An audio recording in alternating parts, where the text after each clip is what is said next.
Assalamu alaikum warahmatullahi wabarakatuh. I am really thankful to you as you have given me a chance to introduce myself. My name is Muhammad Rafiq. I'm from Myanmar in Arkan State, Tombio.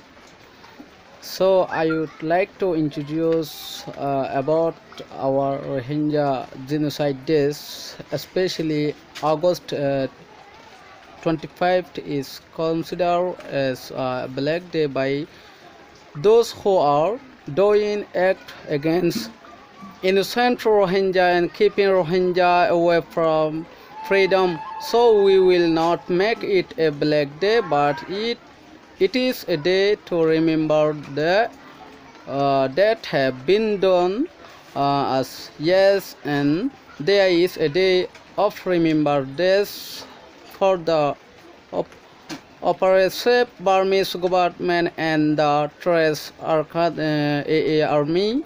Rakhine. August 25 is a day of Remembrance Day. August 25 will not be observed as a black day. Assalamu alaikum warahmatullahi wabarakatuh. Trace, stop your propaganda now. We know everything your drama. Your drama can't make our eyes blind. Save Rohingya Muslim from Buddhist AA trace in Arakan.